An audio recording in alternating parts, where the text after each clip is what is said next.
Coucou tout le monde, c'est Clem Coco. On se retrouve pour une nouvelle vidéo qui aura pour thème la review du dernier épisode de Koh Lanta, le totem maudit, l'épisode 10. Comme d'habitude, je voulais, avant de faire cette review, vous remercier vraiment encore une fois pour tous vos retours, toutes vos vues, tous vos commentaires, toutes vos réactions. Vraiment, c'est un bonheur de partager avec vous. Je discute avec un bon nombre d'entre vous. Vraiment, on a plein de discussions, c'est hyper intéressant. On parle même de Survivor énormément. C'est une émission que j'aime beaucoup et je pense que je vais en parler prochainement sur ma chaîne une fois que la saison du Totem Maudit sera terminée. Donc vraiment, merci à vous. En plus, cette semaine ou la semaine dernière, je ne sais plus, on a dépassé les 500 abonnés et c'est vraiment top. C'est vrai que ça a l'air de rien, mais vraiment, c'est adorable. Je me dis que plus de 500 personnes me suivent toutes les semaines et donc ça fait vraiment plaisir. Je me dis que je fais pas ça pour rien. Donc vraiment, un immense merci. Je ne m'arrêterai jamais de vous remercier. Et si vous ne voulez pas louper les prochaines vidéos sur ma chaîne, n'hésitez pas à vous abonner et à déclencher la cloche de notification. Et si vous aimez la vidéo, n'hésitez pas à mettre un pouce bleu, ça fait toujours plaisir. Clem Coco est toujours sur les réseaux sociaux, sur Instagram, j'essaie de poster fréquemment. Donc si vous avez envie de suivre les petites actus de Clem Coco, n'hésitez pas à me suivre sur Instagram. Et donc on perd pas de temps et on commence tout de suite la review de cet épisode, l'épisode 10, qui était vraiment un épisode plutôt sympa. C'était pas le meilleur de la saison, mais c'était vraiment un bon épisode dans la continuité de l'épisode 9. Vraiment, c'était plutôt stylé. Et donc on rentre dans l'épisode avec une musique assez mystérieuse de film, un peu stressant. On sent que l'ambiance va être lourde dans cet épisode, vu qu'on sort de la trahison de Colin par les rouges. Donc c'est vrai que ça va être un petit peu tendu. Et effectivement, on a Olga qui est sur le bord de la plage, complètement au bout de sa vie. Bon, première info, elle a quand même le vote noir, donc elle peut tenter une petite vengeance, mais on la sent quand même très en colère. Elle se sent trahie, comme Colin a été trahi par les rouges. Elle dit voilà, ils ont voulu couper une tête, ils ont coupé la tête de Colin alors qu'il faisait clairement confiance. Elle est en larmes, elle se sent complètement seule. Voilà, elle dit clairement qu'elle ne fait plus confiance à personne, mais qu'elle veut se battre. Voilà, ça c'est cool, ça c'est une Olga qu'on aime, elle va vraiment se battre. Je me suis dit bon, d'ici un ou deux épisodes, elle va nous trouver un petit collier, la Olga. Parce qu'en plus, je pense qu'elle est un petit peu protégée par la prod. C'est vrai qu'elle a une plutôt bonne image, Olga. Peut-être futur gagnant pour l'interrogation. Je ne sais pas, mais en tout cas, c'est vrai que voilà, elle a l'air plutôt protégée par la prod. Donc, pourquoi pas une petite surprise, une petite underdog qui va gagner la saison comme Alexandra des 4 terres. En tout cas, elle veut se battre. Et ça, c'est cool. Et elle veut prendre des risques parce qu'elle te sent, elle a plus rien à perdre. Et elle a raison. Moi, je ferais pareil. Si je sais que voilà, je suis au bottom de toute l'équipe blanche, entre guillemets, parce qu'elle n'est clairement pas blanche, je me dis, bah, autant tout tenter. On n'a rien à foutre. Et elle a bien raison. Elle veut monter des coups, voilà, elle veut frapper fort. Et de toute façon, elle a dit, il fallait pas toucher aux gens que j'aime, parce que quand on touche aux gens que j'aime, moi, je vais me venger. Et ça, c'est une Olga qui m'intéresse. Elle dit même que c'est un peu le tigre qui sort de sa cage. Jolie image. Et on a le portrait d'Olga. Donc, on voit clairement que c'est une showgirl. Voilà, elle est très souple. Ça, clairement, on peut pas l'enlever. Et qu'elle n'a pas peur des animaux. Ça, je l'avais déjà dit dans une ancienne review. Dû à son métier, c'est vrai que les serpents, bon, c'est pas des serpents sauvages avec lesquels elle travaille. Mais honnêtement, je sens qu'elle est un peu plus à l'aise avec les animaux qu'une Anne-Sophie, par exemple, qui est un peu en panique à chaque fois qu'elle voit un insecte. On apprend aussi qu'elle est née au Kazakhstan. Ah ouais, j'aurais pas dit ce pays-là. J'aurais plus dit Europe de l'Est. Mais pourquoi pas. Écoutez, moi, le Kazakhstan, je connais que grâce à Borat. Donc, c'est pas une très grande référence, même si il est très apprécié comme film. Mais bon, voilà.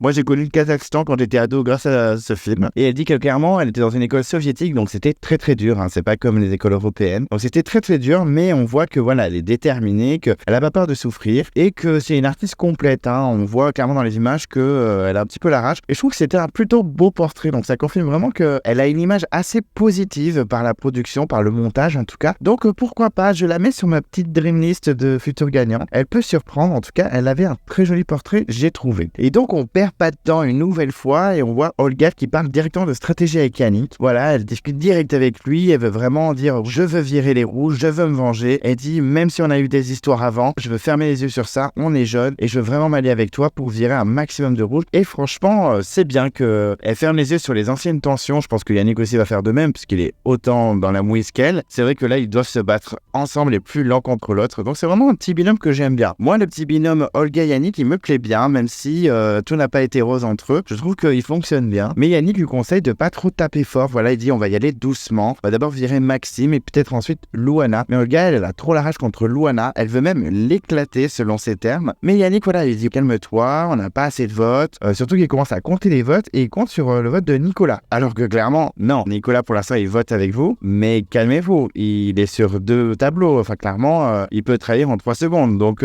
comptez pas trop sur Nicolas. Vous allez être surpris, je pense, dans le montage. Quand vous allez voir les images à la télé, enfin, maintenant, je pense qu'ils sont tous au courant que Nicolas est sur 2 tableaux. Mais le jour où ils vont l'apprendre, peut-être que ce sera dans les épisodes. En tout cas, ils vont un petit peu tomber des nues. Parce que clairement, Nicolas, même si pour l'instant, dans les votes, il suit, il va vite se retourner. Donc, faire confiance à Nicolas, ce n'est pas une bonne idée. Donc, c'est vrai qu'Yannick dit qu'ils n'ont pas assez de votes. Et surtout qu'ils peuvent rentrer dans une brèche. C'est-à-dire que les rouges sont capables d'éliminer Maxime, qui est un ancien rouge aussi. Il se dit, ben voilà, si on vote avec eux, ça fait Maxime en moins. Et franchement, on peut peut-être gagner une majorité avec le vote noir, faire quelque chose. Enfin, il y a matière. Mais ce serait bien d'attaquer d'abord Maxime, ce qui n'est pas une mauvaise stratégie de base. Pourtant, Olga vraiment insiste, elle veut vraiment sortir Louana. Yannick la temporise quand même. Faut pas réagir violemment. Et c'est vrai que Yannick a vraiment raison. Pour une fois, d'habitude, il s'énerve rapidement. Il monte très vite dans les tours, etc. Et là, non, il est posé. Il dit, voilà, c'est bon, c'est fait trahir. Ok, maintenant, move on. Il faut avancer doucement. Il faut pas attaquer direct. On va pas foutre un coup de pied dans la fourmilière. Calmons-nous. Maxime, c'est une bonne solution, étant donné que pas mal de rouges comme Ambre, Louana ou même Géraldine veulent le sortir. Est-ce qu'on n'élimine pas Maxime pour essayer d'avoir pas la majorité? Parce qu'ils n'auront pas la majorité si Maxime sort au conseil. Mais au moins d'avoir une petite avance pour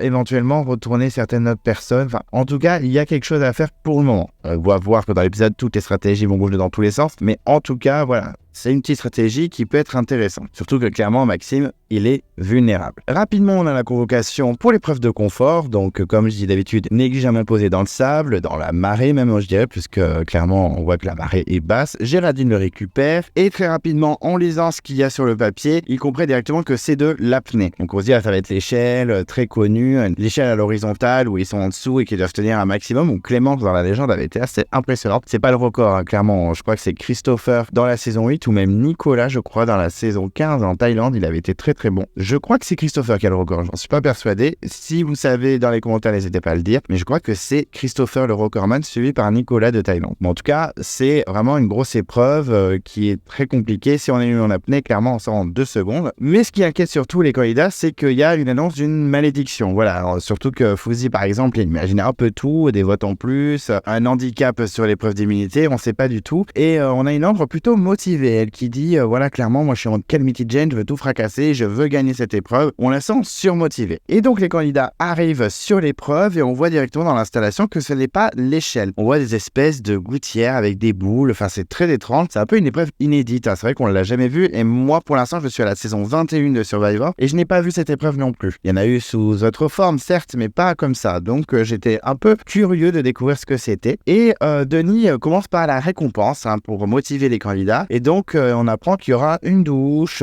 du massage, ils pourront se laver les cheveux, se laver les dents et surtout après ils pourront manger un grand plateau de fruits. Donc clairement ça motive. C'est vrai qu'on se rend pas compte en regardant la télé que finalement on se lave jamais, on doit avoir les dents dans un état pas possible, on doit se sentir hyper fort et c'est vrai que ça doit être plutôt intéressant de se doucher au bout d'une vingtaine de jours d'aventure. Donc plutôt pas mal et surtout le plateau de fruits ça fait vraiment plaisir. On a une Géraldine qui veut clairement être chouchoutée, voilà, elle sait que les candidats sont plutôt déterminés donc ça va être compliqué, il va falloir se surpasser, mais elle est assez motivée pour gagner la récompense. Anne-Sophie, elle est clairement enjaillée par le confort, on voit que dès que Denis dit quelque chose, elle a le sourire jusqu'aux oreilles, je pense que clairement elle en peut plus d'être sale, elle le dit clairement, elle est au bout de sa vie, donc elle est très motivée. Et Nicolas aussi, de son côté, est plutôt motivé par la récompense, il demande même aux autres de perdre, mais clairement tout le monde dit mais non, donc petite blague tombée à l'eau, mais on peut comprendre cette demande in extremis avant l'épreuve. On apprend également que les 2 moins bons vont subir une malédiction du totem maudit. Bon, une malédiction qui était pas si folle que ça, hein. J'étais un peu déçu, je me suis dit peut-être que ça va être l'élimination, en fait non, ça va être sur les grappins. J'aurais pu être surpris, et en fait pas du tout, c'est un vote en plus au conseil. Bon, si ça tombe sur un candidat qui est un petit peu sur la sellette comme Maxime ou Yannick, ça peut être intéressant. Mais là je me dis, si ça tombe par exemple, je sais pas moi, sur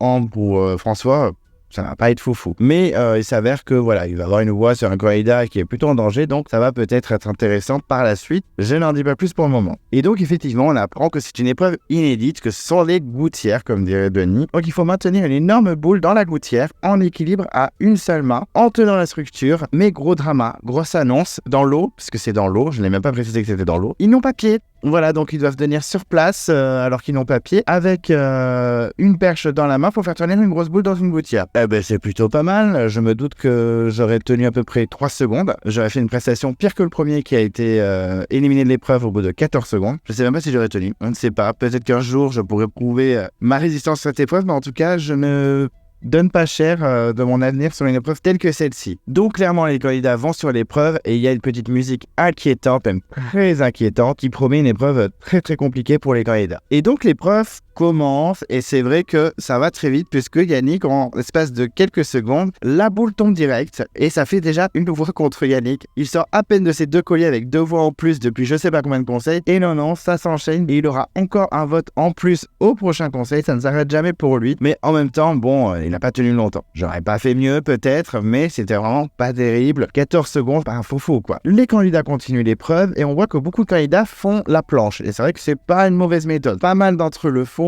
et ça peut peut-être aider en tout cas à être plus stable, à moins trembler parce que c'est vrai que quand on est à la verticale, on a plus tendance à faire du surplace, à essayer de gigoter pour ne pas couler. Et effectivement, ça peut aider. Très rapidement, petit drama pour moi. Fouzi fait tomber sa boule et lui aussi se tape une voix en plus au prochain conseil. Je ne pense pas forcément menacé, mais j'avoue que sur le coup, j'étais en mode ah super, ben génial. Mon petit favori, enfin un de mes favoris. Je me suis dit ah non, si Fouzi pouvait éviter d'être éliminé, ça m'arrangerait. Anne-Sophie de son côté fait tomber aussi sa boule. C'est vrai que ça va pas mal s'enchaîner les chutes. Ensuite, c'est JC, alors que lui-même dit qu'il était plutôt bien. Et c'est vrai qu'il avait l'air plutôt serein, plutôt calme, mais ça n'a pas suffi. Et donc on voit que les candidats tiennent, mais Nicolas tombe aussi à son tour parce qu'il n'est pas assez réactif, la boule est en train de tomber, il n'a pas réagi assez vite. Il faut vraiment être concentré en fait, il faut jamais perdre l'attention et c'est vraiment de l'endurance, voilà, faut vraiment pas lâcher, faut être concentré, faut bien regarder sa boule, faut tenir. Parce que ça doit être compliqué aussi de tenir son bras comme ça. En plus, on a papier. C'est clair que c'est pas une épreuve si facile que ça. Olga a 2 doigts de se faire peur. La boule est à 2 doigts de tomber. Il y a même Bastien. Il me semble que c'est Bastien qui la prévient.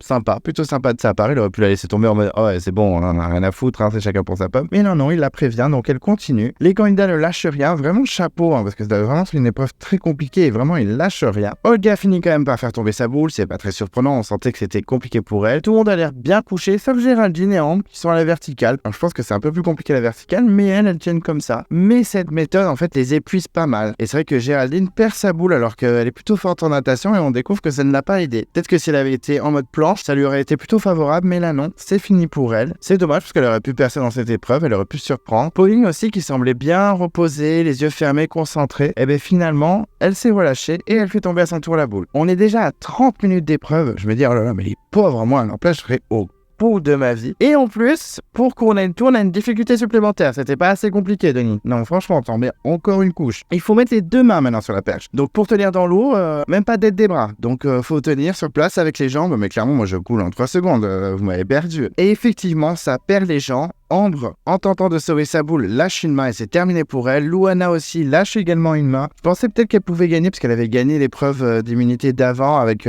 l'épreuve du koala. Donc je me dis peut-être qu'elle peut surprendre aussi, mais non. Et donc il reste 3 hommes, François, Bastien et Maxime. Et on sent que les 3, ils veulent pas lâcher. J'étais content pour Maxime parce que depuis le début, c'est vrai que sur les épreuves, il est pas foufou. Même si la semaine dernière, il avait bien tenu sur le koala, il avait vraiment pas lâché, etc. Mais là, on sent vraiment qu'il est motivé.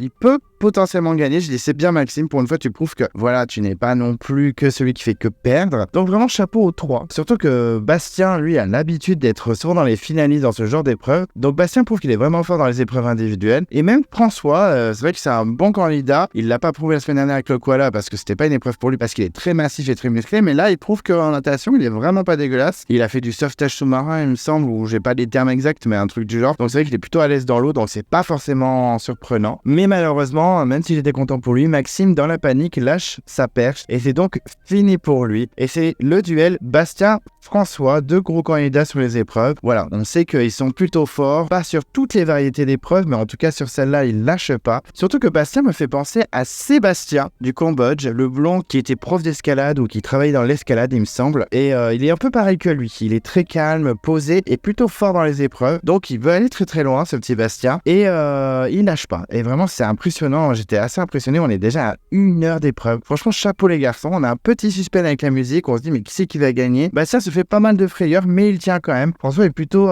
calme, même s'il a 2 doigts de se noyer, clairement. Il est en train de s'étouffer avec l'eau, mais il tient plutôt bien, même peut-être mieux que Bastien. Et effectivement, Bastien lâche la perche. Et c'est la victoire pour François qui finit même avec la tête, avec la perche sur la tête, carrément. C'est n'importe quoi, un petit show de François. Et au moment de retourner sur le rivage, il dit même à Bastard, tu pouvais pas la gagner. Je dis, ok, très bien, faut rester un peu humble, hein, on redescend sur terre. Alors c'était une très belle prestation, mais quand même j'étais un peu surpris de François qui dit cette petite phrase. Alors peut-être que ça partait pas d'un mauvais sentiment, mais je trouve ça un peu limite perso. Et donc c'est bien la victoire pour François qui dit que l'eau, voilà, c'est son truc, il est grave à l'aise dedans, il aurait pu tenir des heures par rapport à Yannick qui a tenu 14 secondes. Et c'est vrai que c'est vraiment pitoyable. Désolé Yannick, hein, moi j'aurais peut-être pas fait mieux, hein, je vais pas non plus me la péter, mais c'est vraiment pas ouf. Et clairement, il s'est fait clasher par Denis. Je trouve que Denis, là, il a été un peu dur avec Yannick et aussi avec Fouzi. Il était en mode, bah alors, les garçons, bah oui, bah alors, fallait tenir, pas au moins te dernier. Mais vraiment, il l'engueule, quoi. J'ai trouvé ça hyper dur. Je me suis dit, non, mais c'est une blague, Denis, calme-toi, hein, par contre. Donc, les deux garçons, clairement, essaient de se justifier. Ils disent, voilà, bon, c'était pas pour nous, nanana. Mais Denis les termine, hein, clairement. Et j'ai trouvé ça un peu dur de la part de Denis, clairement, comme je l'ai dit. Mais voilà, il les a terminés et on n'en parle plus. Et surtout que j'étais un peu triste pour Fouzi, je vous l'avoue, parce que c'est quand même la deuxième épreuve où il finit avant-dernier. Je me dis, mais en fait, Fouzi, il est pas si ouf sur les épreuves. Peut-être qu'il sera meilleur sur d'autres genres d'épreuves, mais sur ces épreuves statiques, il a clairement pas prouvé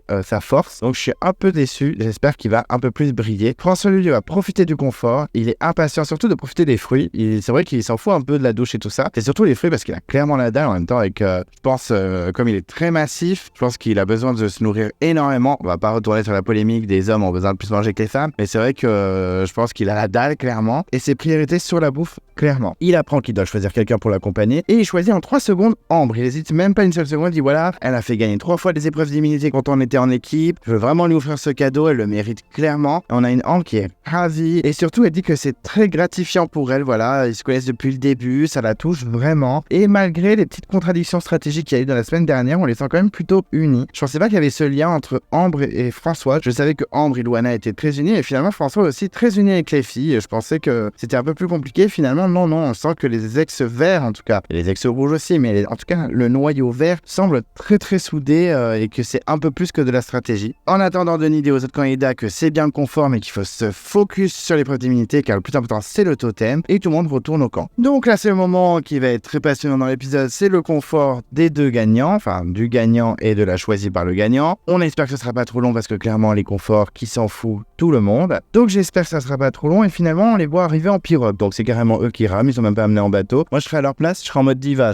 mais c'est une blague, c'est moi qui vais pas gagner. Non mais vous m'avez pris pour qui en fait? J'ai gagné l'épreuve, donc vous m'amenez au point du confort, sinon je vais péter un câble. Mais non, ils ont l'air très contents de ramer. Écoutez, si ça vous fait kiffer, tant mieux. Ils arrivent sur le rivage et il y a une petite station de spa, toute faite de bambou. Voilà, une petite douche en bambou avec plein de produits. Ça promet la détente, ça promet un bon confort et ça promet pas mal d'ennuis pour le spectateur. Clairement. François se douche en maillot. On voit toujours les candidats se doucher en maillot, sinon ça fait polémique. On se rappelle tous de Jessica qui se douchait nue et que la caméra en a bien profité pour la filmer sans limite. Donc du coup, il se douche en maillot, mais bon, laissez-les se doucher tranquillement. Éteignez les caméras et qu'ils se douchent tranquillement, entièrement. Arrêtez de les filmer à ce moment-là. Malgré tout ça, François kiffe quand même bien sa mère. Il kiffe de se laver, surtout qu'il parle du fait qu'il avait beaucoup de sable sur le cuir chevelu. Ça n'est pas très passionnant, mais au moins on apprend un petit peu sur la survie. Effectivement, le sable, ça incruste partout, hein. Quand on va à la plage, on l'avait vite fait découvert, mais là, vu que ça fait un moment qu'ils sont sur le sable, ça doit être vraiment avec plus d'intensité. On a même une Ambre qui chante de joie, carrément, elle est au taquet, elle kiffe parce que même quand elles se font des petites nattes entre nanas, voilà, elles ont plein d'insectes dedans, des araignées, des fourmis, et ben ça fait plaisir, voilà, j'adore, trop impatient de m'inscrire dans Koh Lanta. Moi j'ai des araignées dans les cheveux, clairement je me rase la tête, avec la machette, j'en sais rien, mais je ne veux pas d'insectes dans mes cheveux, stop. En tout cas voilà, on sent que ça leur fait plaisir, même si on s'ennuie un peu. La douche c'est un pur bonheur, elle se démène les cheveux, donc là j'ai dit ok, donc là on part en mode Vénus Beauté Institut, hein, clairement, surtout qu'en plus quand elle se peigne elle est en mode The Grudge, clairement elle perd la moitié de ses cheveux, c'est un calvaire, elle va finir chauve, sympa. Ensuite moment brossage de dents, passionnant. Ambre veut carrément manger dentifrice, eh ben écoute si ça te fait plaisir, mange le dentifrice, et ils reprennent ensuite sa pirogue pour rejoindre la petite plateforme qui est sur l'eau, la petite plateforme flottante où ils vont se faire masser par des locaux, et ben ça fait plaisir. Et ensuite il va falloir qu'ils nous offrent un petit teasing avant la pub sur l'épreuve d'immunité en disant elle va être éliminatoire. Donc trop de suspense, un petit cliffhanger et c'est la pub. Après 3/4 d'heure de pub, on retourne sur le camp où c'est un petit peu la déprime. On a une Loana qui dit quand même qu'elle s'en foutait du massage, mais on a un petit JC qui se confie, qui est un petit peu en mode cocooning, un peu douillet et qui dit moi j'aurais bien aimé un petit massage. En plus j'ai pas vu du tout mon face, j'ai personne pour m'en faire. Est-ce que JC nous fait pas une petite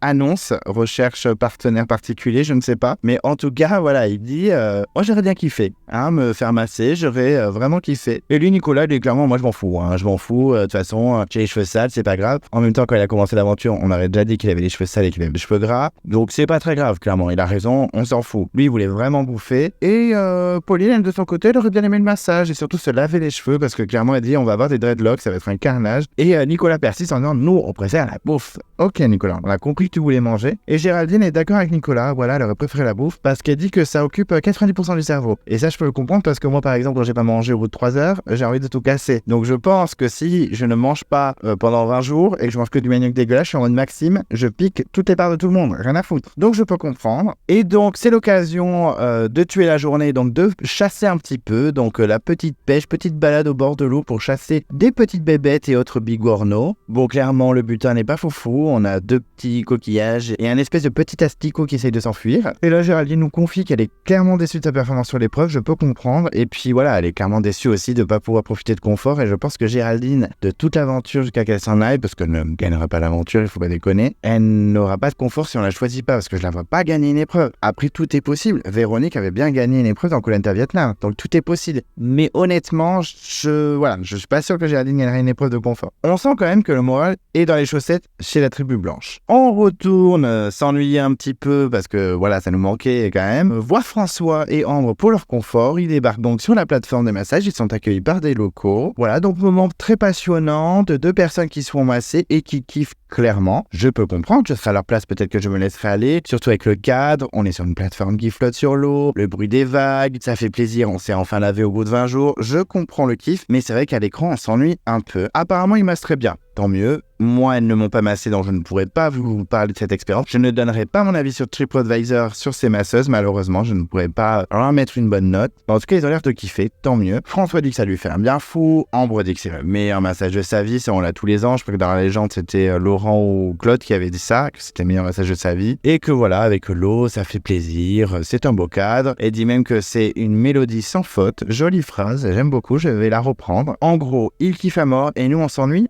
à mort également. Surtout que François dit clairement que ça l'a motivé à gagner tous les conforts. Et faudrait pas que tu gagnes trop d'épreuves non plus, François, parce que ça va mettre les viseurs en ta direction. Donc calme-toi sur les victoires. Et les deux repartent sur la petite pirogue vers le plateau de fruits, donc qui les attend sous la petite cabane. Et là, clairement, je me dis, mais que le confort ne va jamais s'arrêter en fait. On va encore les voir faire quelque chose, manger des fruits, s'épiler les sourcils, stop, arrêtez ce confort trop lent. Et donc ils se goinfrent, ils kiffent, surtout que la mangue, c'est le fruit préféré d'Ambre. Donc je suis ravi de le savoir et vous allez être ravi de savoir que c'est un de mes fruits préférés également, au moins dans le top 3 des fruits. Est-ce que j'aime bien les classements et je classe aussi mes fruits préférés. Je pense que la mangue est peut-être première. Il y aurait un petit battle avec la banane et l'ananas. Je suis très fruit exotique, mais ce serait peut-être la mangue. Donc j'ai un point commun avec Ambre et ça fait plaisir de la prendre. Merci. Heureusement qu'il y a eu ce confort. En plus, ça leur donne de la vitamine pour les prochaines épreuves, donc ça, c'est pas négligeable. Et on a un petit moment confession de François. Voilà, il se confie auprès de Ambre. Il est content d'être avec Ambre. Il a eu un coup de cœur amical pour elle. Il dit qu'elle a été incroyable sur les épreuves et qu'il aimerait bien finir l'aventure avec elle. Et qu'en plus, bon, voilà, c'est une ancienne verte et qu'il se sent vraiment proche d'elle. Et Ambre est touchée, ce que je peux comprendre parce que si François avait dit ça, ou François ou un autre, en tout cas un candidat de Koh Lanta, j'aurais été très touché. Au moins, elle sent qu'elle a de vrais alliés et que ça va un peu plus loin que le jeu. Donc vraiment, top, ça fait plaisir, ça la rassure en plus. Et elle aussi, elle dit qu'elle veut s'ouvrir les yeux fermés, qu'elle veut faire la fin d'aventure avec lui. Limite, le gros coup de cœur d'Ambre, c'est François, et le gros coup de cœur de François, c'est Ambre. Alors, je vais plus dire, par exemple, Ambre Loana ou Ambre Pauline. Même François, je sais que même s'il a eu quelques petites piques avec Loana, je pensais que c'était sa préf de préf, mais non, c'est Ambre, clairement, qui remplit son cœur. Et après s'être pété le bide, ils finissent même pas leur plat. Le manque de respect est clairement existant. Ils retournent au camp, et tant mieux, ça dégage, on ne parle plus du confort. Merci beaucoup, au revoir. Pendant ce temps, sur le camp, camp de la tribu blanche, entre guillemets, Olga est esselée, comme dirait Denis, et elle cherche le collier. Olga, tu fais bien, je ferai pareil. Il faut chercher le collier. Je me suis dit, vu le montage, vu comment c'est fait, et vu que je trouve que Olga est bien protégée par la prod au niveau du montage, je me suis dit, elle va le trouver en 3 secondes. Clairement, ils vont tout faire pour qu'elle le trouve. J'aurais bien aimé parce que j'aime bien Olga. Je n'ai pas d'argument, je ne sais pas pourquoi je l'aime bien, mais je l'aime bien. Et elle se dit, voilà, qu'elle a senti que tout a changé, que toutes les stratégies, ça part dans tous les sens. En plus, elle a perdu tous ses alliés, Alexandra, Colin. Même elle dit que Anne-Sophie, elle aime bien, mais que voilà,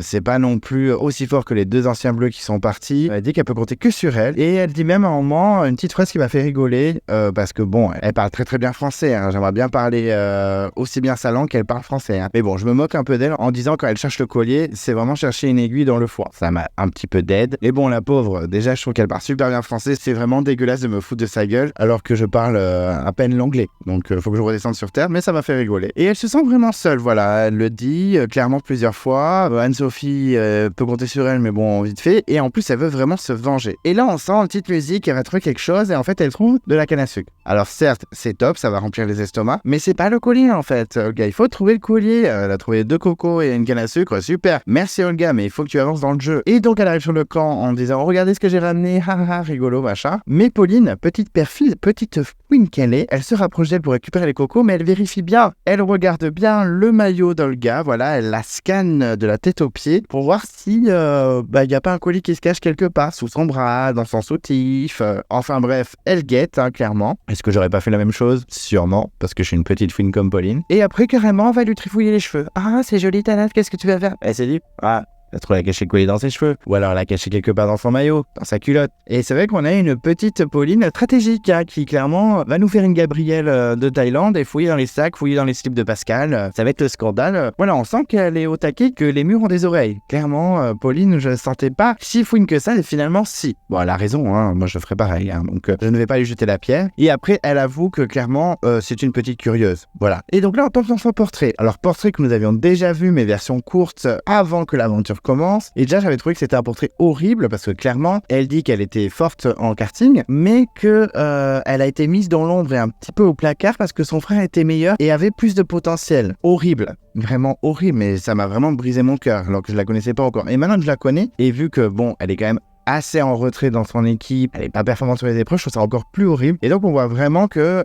elle est vécue dans un univers sportif avec son père qui était la fan de sport et sportif de haut niveau. Elle dit que elle-même a été championne de France, donc ça veut dire qu'elle a un petit niveau quand même, mais que ça n'a pas suffi, que clairement son frère était meilleur, donc au placard. Donc j'ai trouvé ça clairement horrible. Et en plus on apprend aussi que c'est elle qui fait la com de son frère. Donc vraiment jusqu'au bout, elle est humiliée jusqu'au bout, la pauvre Pauline. Mais à sa place, je fais une dépression. Non seulement je fais un truc qui me passionne, je suis championne de France. Franchement, j'ai un petit niveau. Mais non, on me dit ton frère, il est meilleur. Donc toi, tu vas faire sa petite com, tu vas faire ses petits actus Facebook et Instagram, et c'est tout. Donc je comprends clairement qu'elle se soit inscrite à Koh Lanta pour prouver qu'elle sait faire autre chose.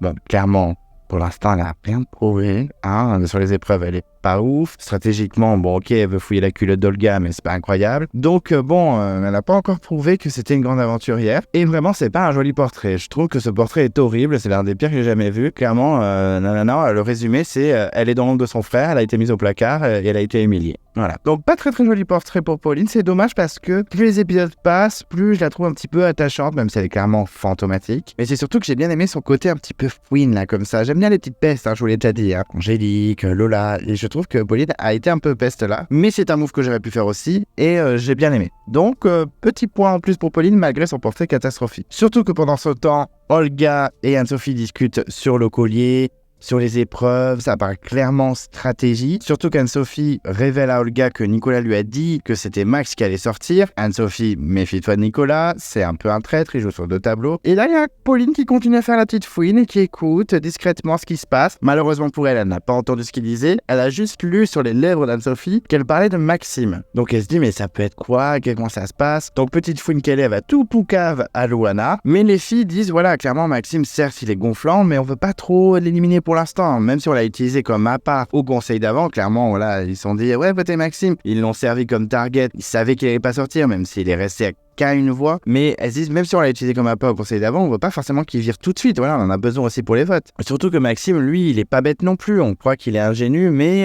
il se méfie. Il se sait en danger. Et ce qui le dérange un peu, c'est qu'il est pas assez impliqué dans les stratégies, ce que je comprends. Et je me dis à ce moment-là, mais est-ce qu'il va peut-être trahir? Est-ce qu'ils sont en train de teaser dans le montage qu'il va trahir au conseil suivant? Ça aurait été top. On va voir que malheureusement non. Maxime n'a pas trahi. J'espère que dans la suite de l'aventure, il va trahir un petit peu. On verra bien. Mais en tout cas, je me dis, petit teasing. Est-ce qu'on aura Maxime le traite? J'espère. Je croise les doigts. Il sera peut-être un petit peu intéressant, le pauvre. Et donc là, on a un moment sur Maxime qui tente de faire le feu. Donc on sent que ça va être un moment encore où Maxime va agacer tout le monde. Il tente de faire le feu. Mais Louana essaie de lui faire comprendre qu'il faut attendre Jean-Charles, qui est beaucoup plus doué que lui pour faire le feu. Mais ça l'agace. Il insiste. Surtout que même Fouzi est exaspéré par son comportement. Maxime agace encore. Clairement, il a un montage vraiment pas top, ce pauvre Maxime. Pas aussi trash qu'au début d'aventure, mais vraiment pas fou. Surtout qu'il est plutôt très sec, hein. Donc ça peut un peu lui jouer au détour par la suite, à moins qu'il trahisse. Que j'espère. Même Fouzi dit que c'est un peu le concours à la popularité normalement Koh Lanta. Voilà, faut se faire aimer tout le monde. Et là, clairement, il gagne pas des points. Et il y a même Jean-Charles qui se moque de la situation en mode Louana et Maxime font que s'engueuler. Scène de ménage sur M6, MDR. Voilà. C'est vrai que Maxime ne gagne clairement aucun point auprès de sa tribu rouge. Et est-ce que je me dis, bon, ça continue dans le montage et teasing de la trahison. On y croit. Espérons avoir un conseil explosif. Est-ce que Maxime va se réveiller et voir que tous ses camarades rouges le détestent? On verra bien. Surtout que Maxime reste plutôt positif en disant oui, Louana, elle est plutôt dure, mais je le suis aussi, c'est aussi les règles de Koh Lanta, c'est un peu comme ça, voilà, faut se supporter, Sauf que vraiment, il est dans le viseur des rouges, en particulier les filles, et qui se moquent même de lui sur le fait qu'il soit ultra chiant au niveau de la bouffe. Voilà, c'est vrai qu'il compte tout, que tout le monde soit par égal, il est hyper précautionneux sur la bouffe, c'est vrai qu'elle se moque de lui, mais il se méfie, il dit que, bon, le naturel revient au galop, je vais rester tel que je suis, mais il reste quand même conscient que ça peut lui jouer des tours, mais il reste quand même comme ça. Donc Maxime, c'est un peu un mystère, hein. On a l'impression qu'il se méfie, mais que d'un côté, il a confiance sans ancien rouge. Enfin, c'est très compliqué, hein, Maxime. Hein. C'est un peu un mystère dans cet épisode. Ça va un peu dans tous les sens. Il fait confiance aux mauvaises personnes et j'aimerais bien qu'il trahisse un peu. Donc, je croise les doigts pour les prochains épisodes. On a le retour d'Ambre et de François du Confort. Voilà, au début, ils veulent la jouer discret en mode voilà, on va faire des tonnes, sinon ils vont rager, ce qui est normal, hein. Moi je suis le premier à rager, alors péter la gueule, hein. Enfin pas François, parce que c'est une armoire à glace et va me défoncer la gueule, mais en tout cas c'est loupé, parce qu'ils arrivent avec un grand sourire comme des cons, hein. Ils n'arrivent pas à enlever ce sourire de leur visage, ils sont attendus comme le Messie, tout le monde est en mode on va aller raconter. Ambre, direct, elle fait ça, t'es mes cheveux. Clairement, je dormirai dans ses cheveux, moi, à la place des autres candidats. Et François raconte tout, mais il veut un petit peu minimiser. Bon, il raconte quand même que c'était la base, hein, mais bon. Mais les autres aventuriers sont quand même assez contents pour eux, voilà, ils sont plutôt mais ils restent tout de même choqués. Choqués surtout par la dose de fruits. On a une Louana qui a vraiment la mâchoire sur le sol, surtout pour les mangues. Elle arrête pas de dire, mais ils ont eu 6 mangues. Non, mais c'est une blague. Ils restent humbles, mais c'est vrai que la quantité de fruits est assez choc pour les candidats. On sent quand même qu'il y a plutôt une bonne ambiance. On a même Olga et Géraldine qui sont contentes pour Ambre, François qui est complimenté par Yannick, Fouzi qui complimente aussi Ambre. Voilà, on a que Louana qui est vraiment vénère pour les 6 mangues. Elle n'arrive pas à s'en remettre. Mais voilà, on sent que quand même il n'y a pas d'amertume, il n'y a pas d'énervement, il n'y a pas de tension. Ouais, t'as choisi Yann, pourquoi t'es bien pas choisi, gna. Comme il pourrait avoir dans les anciennes saisons de Koh Lanta ou même dans Survivor. Ça joue énormément dans Survivor, dans les conforts quand ils choisissent et tout. Ça fout un bordel monstre sur le camp à chaque fois. Et je trouve que c'est un petit peu trop positif là, hein. On veut du drama, nous, on veut de la trahison, qu'est-ce que c'est que ça? Ah d'accord, t'as choisi, ça vous avez bien mérité. Non, on veut des gens qui s'énervent et qui sont rageux. Donc j'étais un peu déçu. Et arrive ensuite le moment du couchage, donc complication au niveau de la place, alors qu'ils sont quand même un de moins vu que Colin a sauté. Et non, c'est un peu compliqué, mais Pauline décide de se sacrifier. Bon, sympa, Pauline, merci. Et Louana, elle a trouvé le meilleur spot, c'est-à-dire entre François et Ambre, parce qu'ils se sont lavés, ils sentent bon. Donc clairement, cette nuit, elle va dormir dans la chevelure de Ambre. Eh ben, bonne nuit Louana, profite bien. Et donc l'équipe blanche, toujours entre guillemets, parce que personne n'est blanc, s'endort tranquillement. Le lendemain matin, réveil difficile. Et oui, nous avons le Manioc Gate. Effectivement, une part de manioc, celle de Fouzi d'ailleurs, mon petit préféré, ça va pas, non? Faut arrêter de voler Fouzi par contre. A disparu. Elle a disparu, voilà la dose de Fouzi. Un petit bol de manioc a disparu. Qui a volé le manioc? Je n'allais pas dire l'orange, ça aurait été trop facile. Et direct, en 3 secondes, tout le monde accuse Maxime. Alors là, il n'y a même pas d'hésitation, tout le monde accuse Maxime, que ce soit Yannick, que ce soit Louana, que ce soit Ambre, que tout le monde accuse Maxime, hein, c'est Louana en première, hein, clairement. C'est la paranoïa qui s'installe sur le camp, la tension s'installe, vraiment tout le monde est un peu tendu, surtout que Maxime a déjà été pointé du doigt pour ses problèmes de bouffe, donc c'est clairement le coupable idéal. Il dit que c'est pas lui, mais non, c'est même oui. Surtout qu'il n'y a pas de preuves, donc c'est difficile de savoir qui c'est vraiment. Est-ce qu'on va le savoir un jour dans la saison? Je ne sais pas, mais j'aimerais bien, j'espère que ce Manioc Gate va revenir, parce que vraiment je veux un peu plus de drama dans cette saison, il faut vraiment que ça bouge un peu. Surtout que Fouzi parle de effet boomerang en disant que celui qui a volé, ça va lui retomber dessus. Donc j'espère que c'était une petite phase teasing pour les prochains épisodes, parce qu'on va découvrir qui c'est qui a volé ce manioc. On sent quand même que du coup, le camp est plutôt tendu, il y a de la tension dans l'air. Et très rapidement, nous avons la bouteille de convocation qui flotte dans l'eau tranquillement. Et la punchline, la phrase qu'il y a sur le papier ne parle pas du tout au candidat, ça n'inspire personne. Super. Et on a juste un Fouzi qui veut clairement gagner l'immunité parce qu'il a un vote contre lui, ce que je peux comprendre, un peu comme Yannick. Surtout qu'il veut son premier totem. Voilà, il veut son premier totem, il n'en a toujours pas eu. En même temps, t'as pas été très bon dans les épreuves pour l'instant, Fouzi. Certes, ce n'était pas des épreuves pour lui parce que c'était des statiques. Et espérons cette fois, il tire son épingle du jeu. On verra bien. Mais en tout cas, il faut vraiment qu'il gagne cette épreuve parce qu'il est en danger. Les candidats arrivent sur la plage pour l'épreuve d'immunité et on découvre que c'est des grappins. On savait, on connaissait, on l'avait vu dans le teaser qu'il y avait cette épreuve. Donc, surtout qu'on savait déjà, nous, que c'était une épreuve éliminatoire. Ça nous rappelle l'élimination de Bertrand Kamel dans les 4 terres qui avait été dramatique. L'élimination de Dylan dans le combat d'héros, qui s'en fout, tout le monde. J'étais en mode... Mais on s'en moque de Dylan, mais par contre Becca ça avait été un peu dur, même si je trouve que c'est un candidat ultra surcoté. Je suis très triste pour lui, RIP Bertrand Kamel, ça me rend très triste pour lui, pour sa famille, etc. Mais je trouve que il est un peu surcoté. Il avait un social de ouf et il aurait pu aller super loin s'il n'avait pas été éliminé à cette épreuve. Mais honnêtement, il ne me séduisait pas plus que ça, ce candidat. Même si je suis très triste qu'il nous ait quittés, et c'est vraiment une fin horrible pour lui. Donc cette épreuve nous rappelle malheureusement l'élimination de Bertrand Kamel dans les 4 terres. Donc on espère que ce ne sera pas un de nos favoris qui va sortir. On croise les doigts pour que ce soit un candidat lambda, un petit fantôme s'il vous plaît, parce qu'il y a des gros candidats et j'aimerais bien qu'ils mettent le bazar. J'avoue que sur le coup je me suis dit mais j'aimerais bien que Maxime reste. Que si Maxime est éliminé sur tes points, ce serait dommage. Parce que je sens qu'ils peuvent foutre le bordel dans les prochains épisodes. Je croise les doigts. En tout cas, j'avais pas envie qu'il dégage tout de suite. Yannick confie que l'immunité est capitale pour lui. Surtout que voilà, il veut performer aussi. Il veut montrer que c'est un bon candidat sur les épreuves. Et Fouzi, c'est pareil. Voilà, il veut être focus. Il veut absolument l'immunité. Il veut se sauver les fesses carrément parce qu'il a un petit vote contre lui. Denis fait une petite annonce qui va calmer tous les candidats. Le dernier à cette épreuve est éliminé sur le champ. Donc là, ça calme tout le monde. Il n'y a plus personne qui fait son malin. Tout le monde a la tête baissée. Tout le monde est focus. C'est un peu drama. On sent des gens paniqués. La panique s'installe dans le corps des candidats. C'est une pression supplémentaire pour François, je peux comprendre, la pression est parmi nous. Olga, son objectif, il est clair, c'est même pas de ne pas être dernière, c'est de gagner, c'est la victoire. Donc on croit en Olga, et Géraldine dit que c'est vraiment trop stressant, elle dit que c'est pas le droit à l'erreur, il faut vraiment la gagner là, et pas arriver dernier surtout. Et donc on apprend que les 3 pierres pour les hommes est à 7 mètres, et pour les femmes, 6 mètres 50, pour l'équité. Mais pourquoi en fait? Je ne comprends pas, pourquoi? L'équité de quoi? Il y a des meufs, elles font 1m95, des mecs qui font 1m60, par rapport à la taille, au poids, à la force, je ne comprends pas. Si vous pouvez m'expliquer dans les commentaires, parce que l'équité de quoi? Pour 0,50 mètres, équité, moi je comprends pas. Je fais 1m65, je serais nul face à une Olga qui fait presque 2 mètres. Je sais pas si elle fait 2 mètres, Olga. Ah non, Ambre, c'est Ambre la plus grande, 1m83, et pas 87, comme beaucoup d'entre vous m'ont repris à juste titre. Mais en tout cas, je me dis que Ambre a plus de chances de gagner que moi, elle fait 30 cm de plus que moi.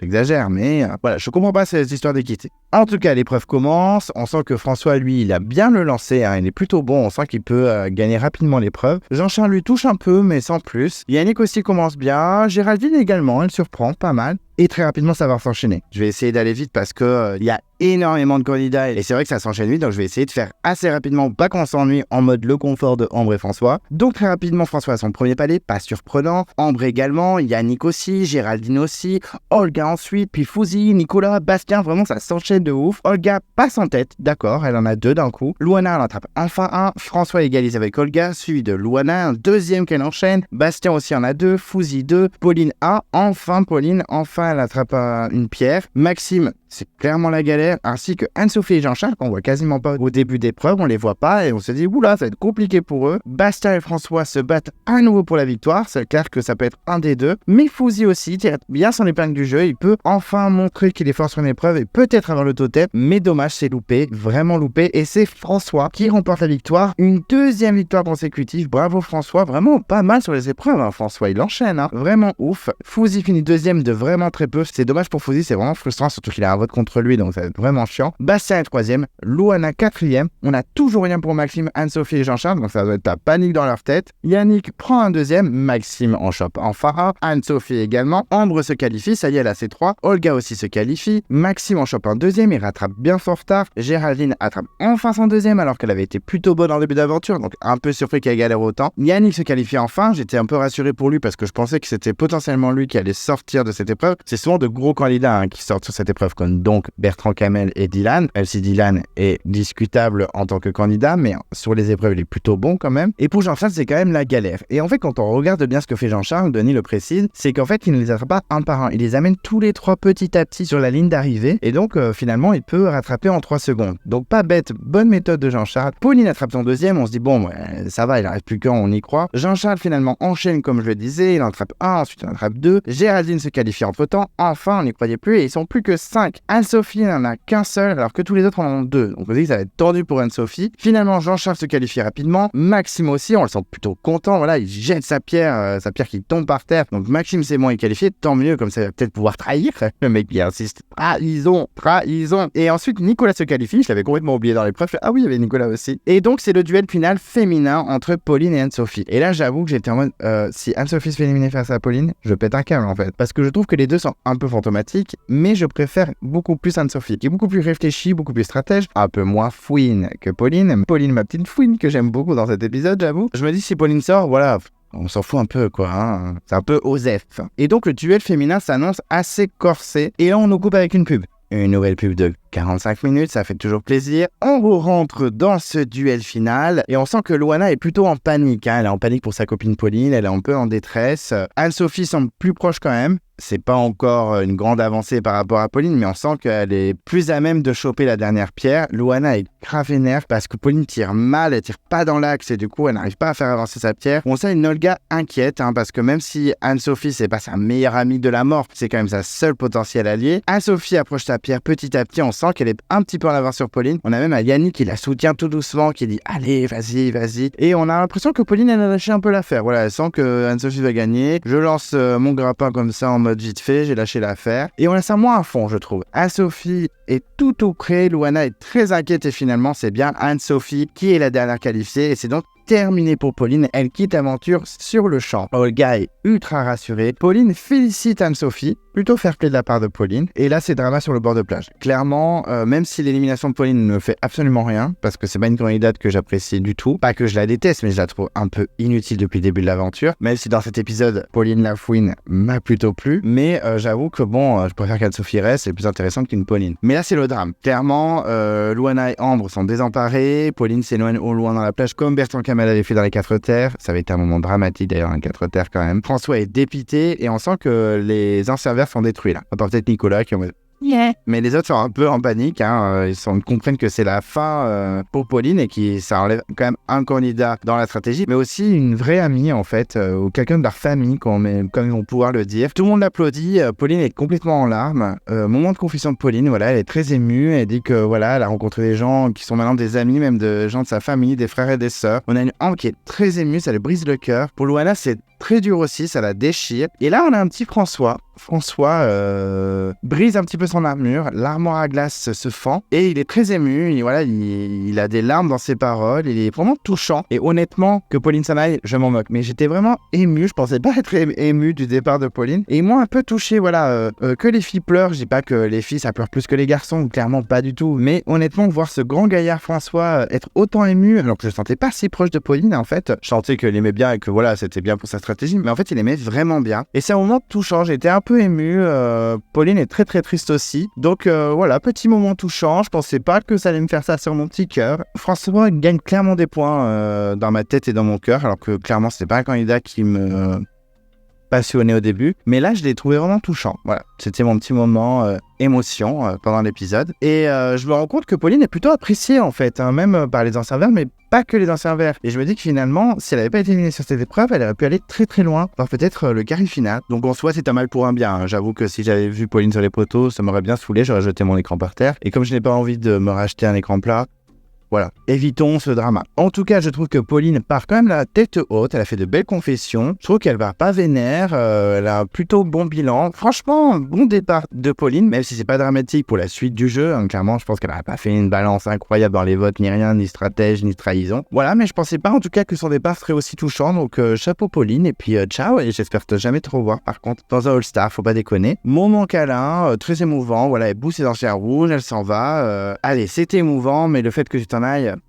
Mais allez, bisous. De son côté, François, il a la victoire amère parce que même s'il gagne sa 2e victoire consécutive, il perd Pauline, qui est une alliée, mais aussi une amie. Et je me dis, là, ça fait 2 victoires d'affilée, il peut être potentiellement en danger par contre. On verra que dans le teaser, effectivement, il va être visé. Je me dis, s'il gagne trop les épreuves, ça peut être clairement une cible. En tout cas, ce soir, il a le totem, mais on verra par la suite. En plus, il n'a plus de collier, donc clairement, ça va être compliqué. Info intéressante de Denis, il y a des colliers, de nouveaux colliers sur le camp. Bon, on s'en doutait, hein, pas besoin de nous le dire, on le devine. Et cette fois, ils seront valables au moins jusqu'au dernier conseil avant le carré final. Donc ça fait plaisir. On retourne sur le camp avec un François, donc la victoire amer, il a une petite pensée pour Pauline quand même, mais là c'est un petit peu la panique. Là clairement ça va être un petit peu le bordel dans les stratégies, pas autant que la semaine dernière, mais quand même un peu, hein, on va pas se cacher. Et c'est vrai que là les rouges, ils y sont Pauline, et avec le vote en plus de Fouzi, plus le double vote d'Olga, c'est tendu. On a François qui clairement réfléchit et compte tous les votes. On sent que François c'est le meneur niveau stratégie. Il est meneur sur les épreuves, il est meneur en stratégie, vraiment François il est plutôt complet, hein. Je crois que c'est l'un des plus complets de la saison, hein. Peut-être avec Louana, en tout cas il est très réfléchi, surtout que lui, il sait qu'il a Nicolas dans sa poche, même si Nicolas vote encore avec les jeunes, il sait qu'il peut l'avoir dans sa poche, donc il réfléchit et il veut voter Yannick pour protéger au max Fouzi. Mais Nico dit que les jeunes, ils veulent plutôt voter Maxime. Mais François, lui, il est inquiet parce que si Maxime sort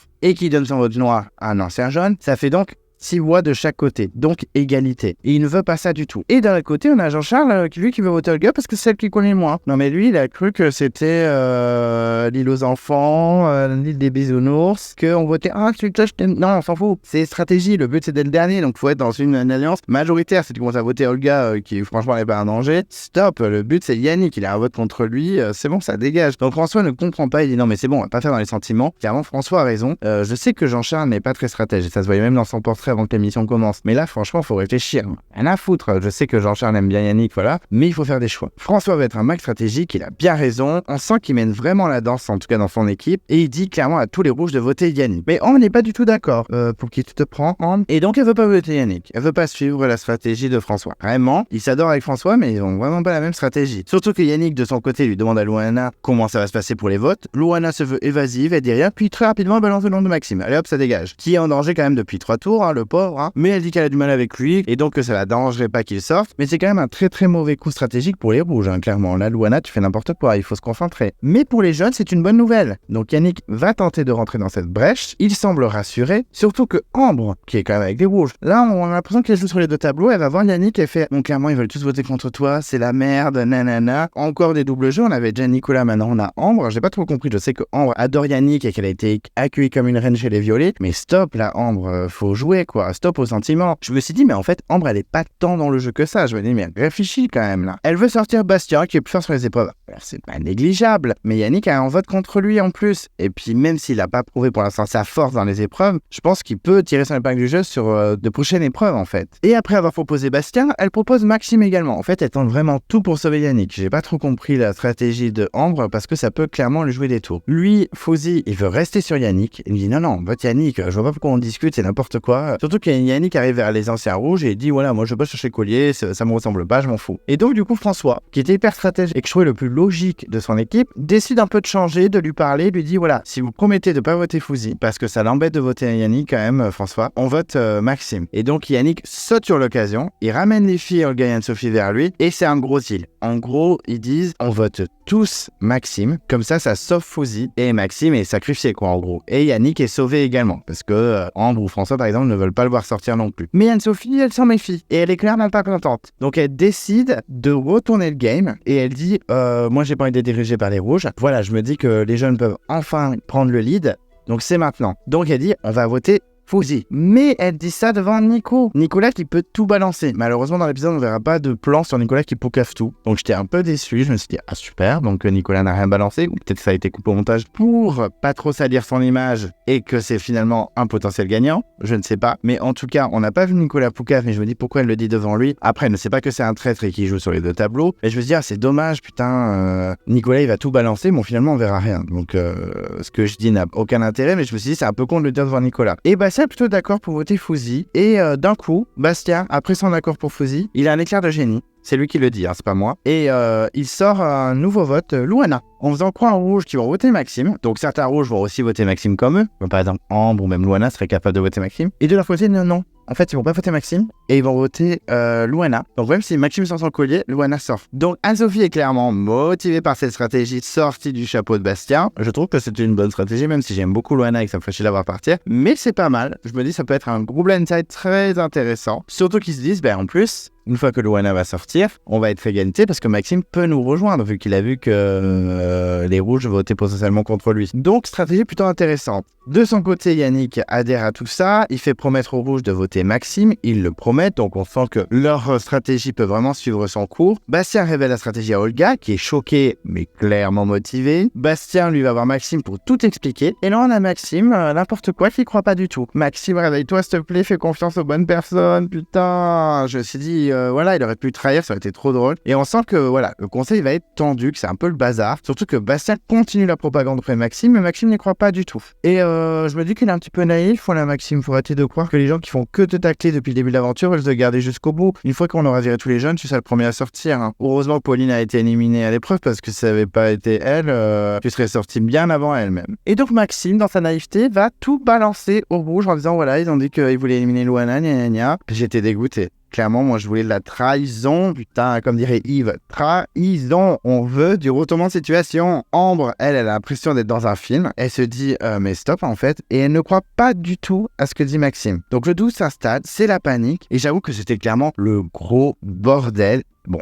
J'ai kiffé, parce que du coup, je ne savais pas du tout qui allait sortir. Parce qu'au départ, avant que l'épisode commence, je me suis dit, Yannick, au conseil, c'est obligé, il va sortir. Parce que c'est un gros candidat, tout ça, tout ça. Et en fait, là, c'était pas sûr de sûr. Bon. Finalement, j'avais pas tort, mais sur le moment, avant le conseil, j'étais pas sûr de moi. Surtout que tout le monde joue sur tous les tableaux et que honnêtement, c'est le gros bordel. On sait pas du tout qui va s'en sortir et du coup, c'est plutôt intéressant, même s'il relance une pub avant le conseil, c'est agaçant, on est plutôt hypé par ce qui va suivre. Le conseil commence, voilà, Denis précise qu'il y a plus que 3 candidats qui ont des foulards rouges sur leur tête et Olga dit oui, j'ai enlevé mon foulard jaune parce que j'ai envie d'avoir une tribu blanche. Elle a beaucoup d'espoir, la pauvre, mais elle sent que c'est difficile, voilà, elle est assez objective, mais elle espère que ça peut évoluer dans le temps. Yannick aussi pense que les rouges ont traversé une aventure beaucoup plus difficile que les jaunes, ce qui est clairement le cas, et donc ils sont forcément plus soudés, et que c'est difficile de lutter contre une équipe aussi soudée. Je comprends Yannick, mais je comprends aussi les rouges qui sont soudés dans l'adversité. Géraldine dit qu'il y a eu des tensions et que voilà, que les choix de ce soir sont très difficiles. Surtout que Fouzi précise qu'il y a 2 salles, 2 ambiances. Voilà, quand il n'y a pas de conseil, pas d'épreuve et qu'on est tranquille sur le camp, tout le monde s'entend bien. Et dès qu'il y a un moment de stress, dès qu'il y a le conseil et tout, clairement, les clans se forment et ça rigole plus du tout, quoi. Donc c'est vrai que les ambiances changent selon ce qui se passe et surtout que Fouzi et Yannick se sentent tous les deux en danger avec leur vote en plus. Les votes se font et là, pour la première fois, je crois depuis le début de la saison, si je me trompe, on voit aucune personne voter. Je pense que c'est pour créer vraiment le suspense jusqu'au bout. On va avoir la surprise ou pas, hein, on verra bien, mais en tout cas la surprise va peut-être se faire. Et Denis rajoute les votes de Fouzi et Yannick puisqu'on était dernier à l'épreuve. Il demande s'il y a un collier, il n'y a pas de collier et c'est le dépouillement. Alors il y a un vote contre Fouzi, mais ça, on sait que c'est le vote de pénalité à l'épreuve. Ensuite Yannick. Vote de pénalité à l'épreuve, et d'un coup Louana. Et Louana n'a pas l'air surprise. Elle s'était faite un peu spoiler par Maxime, mais je me disais peut-être qu'en fait finalement il y aura des votes Maxime. Et finalement, aucun vote Maxime. Et on arrive à une égalité entre Louana et Yannick. Alors je m'attendais à plein de scénarios, pas forcément celui-là, il en faisait partie, mais c'était pas celui que j'avais priorisé. Je m'attendais vraiment à ce que Maxime ait pas mal de voix. Et finalement, non, on a une égalité Louana-Yannick. Et finalement, 2 votes en plus pour Yannick. Et c'est donc Yannick qui quitte l'aventure. Et je me demande qu'est-ce qui s'est passé en fait.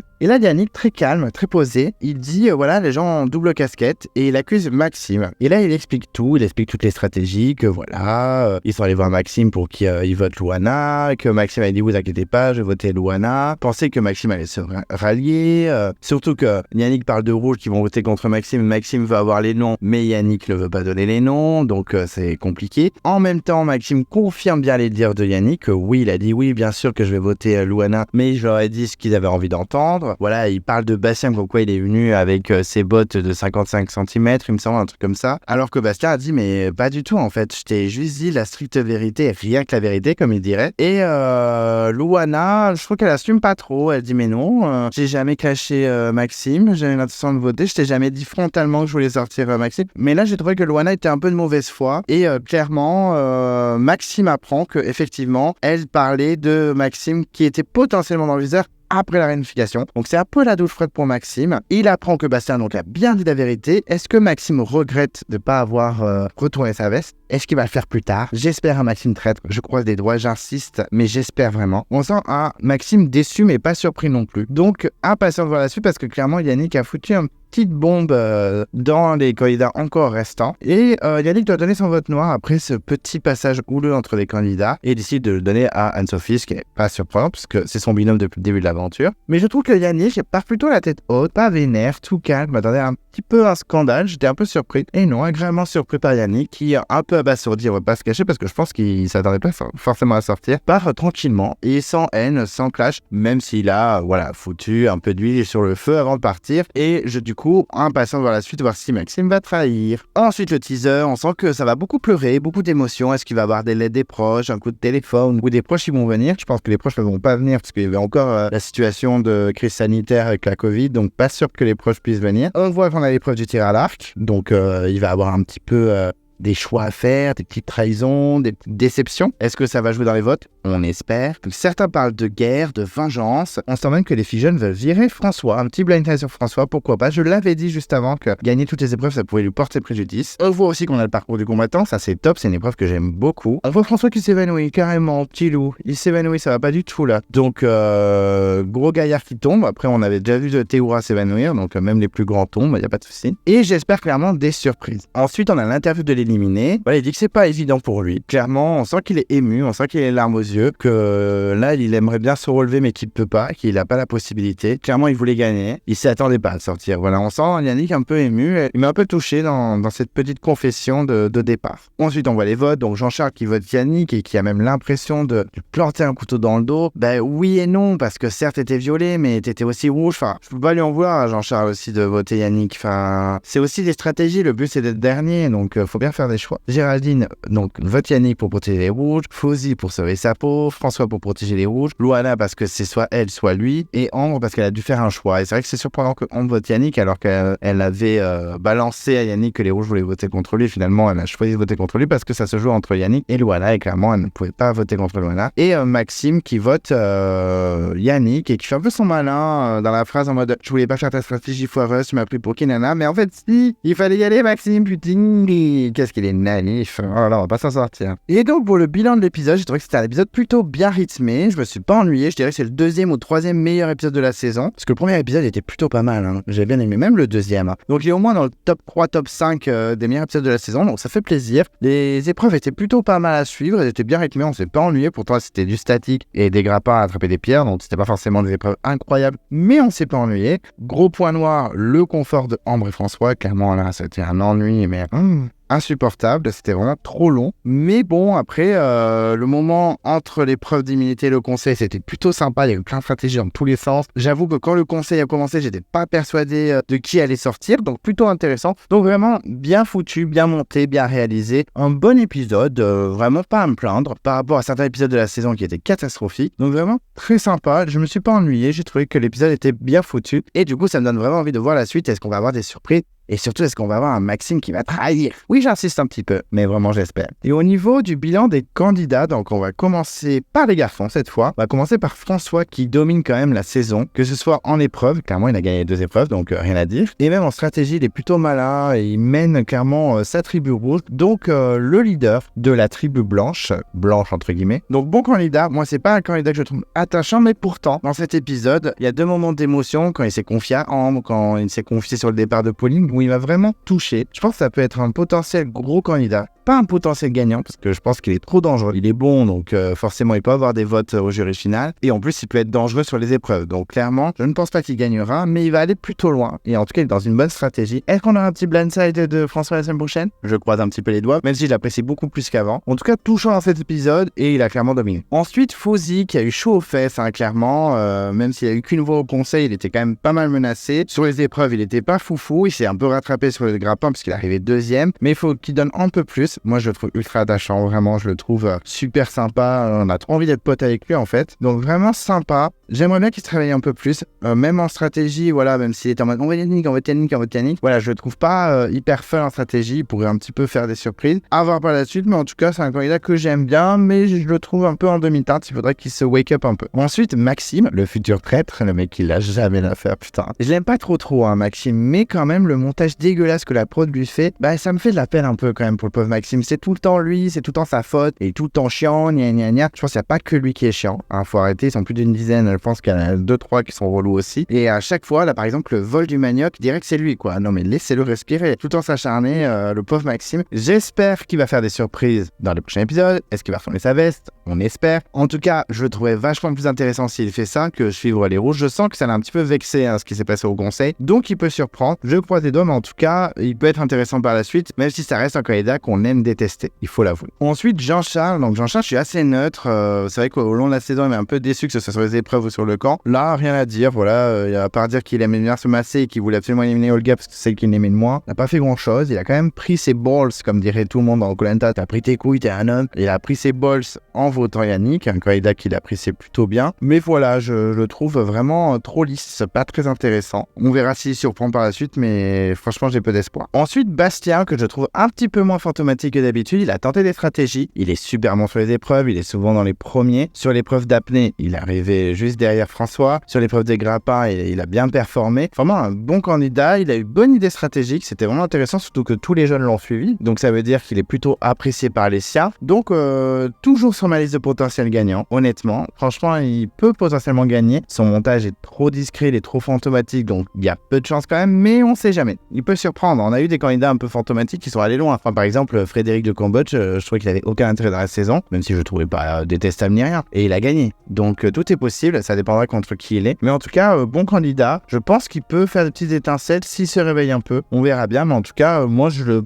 suis plutôt bien. Ça va. Alors qu'au début, je n'aimais pas du tout, mais là, ça va plutôt bien. Ensuite, Nicolas, donc celui qui joue sur 2 tableaux, le traître, entre guillemets, qu'on n'a pas beaucoup vu dans cet épisode. Il n'a pas fait grand chose, hein, clairement, à part dire 2-3 punchlines un peu inutiles. Voilà, c'était pas foufou. Par contre, j'ai l'impression que la prod a un peu lissé son montage. Il aurait été un peu plus gentil. Cet épisode d'avant, on voyait clairement que c'était un traître qui n'avait rien à foutre, qui jouait double jeu. Là, on n'a pas trop vu parce que, par exemple, Anne-Sophie qui balance à tous les jeunes, ouais, ils veulent qu'on vote Maxime. Moi, ça me plaît pas. Je préfère éliminer Louana ou Fouzi, gna gna gna. Et on ne voit pas répéter au rouge ce que les jeunes comptent faire. Donc, est-ce que ça a été coupé au montage pour lisser l'image de Nicolas ou est-ce que cette fois, il a essayé de faire la Suisse en mode bon allez cette fois je vais pas trop m'en mêler, on verra bien. En tout cas il reste quand même un potentiel gagnant. Je l'avais éliminé la semaine dernière mais là je le remets un petit peu parce que son image est plutôt lissée, c'était plutôt calme quoi je trouve. Il n'y avait pas de trahison, il n'y avait pas de retournement de veste donc en plus, il a voté avec les jeunes, il a voté contre Louana. Donc, il reste sur ma petite dream list de potentiels gagnants, même si je l'apprécie pas trop, hein, Nicolas. Je le trouve pas du tout attachant, je le déteste pas, mais je m'en fous en fait, il m'intéresse pas du tout. Pas performant sur les épreuves. Sur le camp, il n'est pas non plus fascinant. Donc, ouais, non, très neutre sur Nicolas, en tout cas. Et pour terminer, Yannick, le pauvre Yannick, qui s'est fait trahir, entre guillemets, un peu blindsidé, mais très vite fait. C'était pas le blindside du siècle, là. C'était même un mini blindside. C'est pas non plus un truc de folie, même s'il s'y attendait pas, clairement. Voilà, il m'a pas trop énervé. Moi, ça fait 2-3 épisodes que Yannick m'énerve plus du tout. C'était un des candidats que j'aimais le moins de toute la saison. Et là, ça va. Franchement, limite, je suis un peu triste qu'il sorte. J'aurais bien aimé que ce soit Louana. Putain, mais c'est horrible. En fait, je suis en train de me transformer en fan de Survivor. Parce que quand je regarde Survivor, j'ai des candidats faves des fois, ça m'arrive d'avoir des petits chouchous de la saison. Mais j'adore quand il y a des retournements de situation, quitte à ce soit des candidats que j'aime bien qui sortent. Et là, je suis en train de transformer Koh-Lanta en Survivor en mode, même si j'adore Louana, j'aurais bien aimé qu'elle sorte, ça aurait été un choc total. Je sens que mon regard sur Koh-Lanta est en train de changer à cause de Survivor. Merci Survivor. En tout cas, ça m'embête qu'il soit sorti et pas Louana, même si j'aime beaucoup Louana. Mais il va pas me manquer non plus. Donc au revoir Yannick, surtout que tu n'avais pas été incroyable sur les épreuves. C'est dommage pour les jeunes, parce que j'aimerais bien que les jeunes renversent la tendance.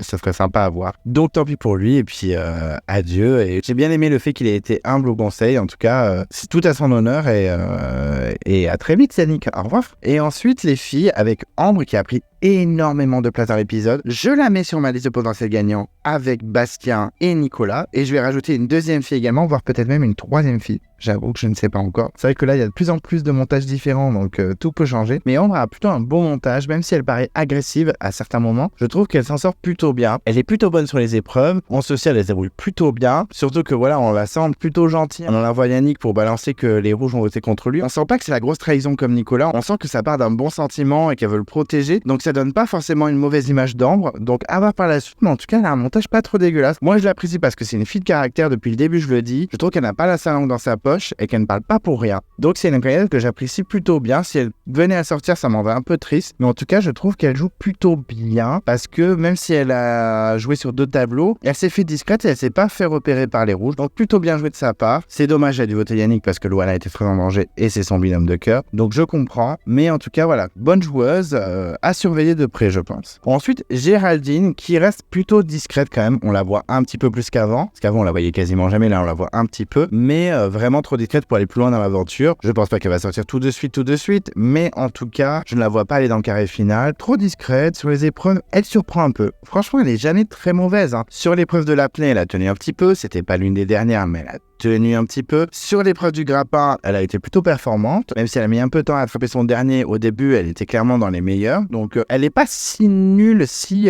pourrie sur les épreuves. Mais je pense que... oui, vu le montage qu'elle a, elle n'a pas resté trop longtemps non plus. Peut-être, je dirais, juste avant le carré. En tout cas, elle n'ira pas plus loin. Enfin, en tout cas, je serais très surpris. Je peux me tromper, je n'arrête pas de me tromper dans cette saison. Donc, en tout cas, elle n'est pas non plus détestable. Je suis très neutre. C'est un peu comme Jean-Charles, pas grand intérêt pour moi. Ensuite, Loana, que je citais comme la potentielle gagnante numéro 1 la semaine dernière. Et là, je me ravise un peu. Je dis pas qu'elle ne peut pas gagner l'aventure, parce qu'elle n'a pas un montage non plus catastrophique. Mais là, on l'a plus vu en mode un peu vénère. Elle n'a pas été incroyable non plus sur les épreuves, même si elle n'a pas été nulle. Clairement, elle était dans la moyenne haute. Mais voilà, je me dis que finalement, bon, cet épisode, c'était pas l'épisode de Loana. Je la mets quand même dans le top 3 des potentiels gagnants avec Bastien et Nicolas. Mais honnêtement, c'était pas non plus le montage de folie. Moi, c'est une candidate que j'aime bien parce que comme Ambre, elle a du caractère. Voilà, elle mâche pas ses mots et ça fait plaisir des candidates comme ça. Elle est bonne sur les épreuves, etc. Donc, bonne candidate pour moi. Même si j'avoue que j'aurais bien aimé qu'elle se fasse blindée dans cet épisode. C'est vraiment horrible alors que je l'aime bien. Mais bon, ça n'a pas été le cas. Je pense qu'elle peut avancer tranquillement, même si elle était menacée dans ce conseil. Je pense pas qu'elle sera menacée au prochain conseil. C'est bon, ils ont tenté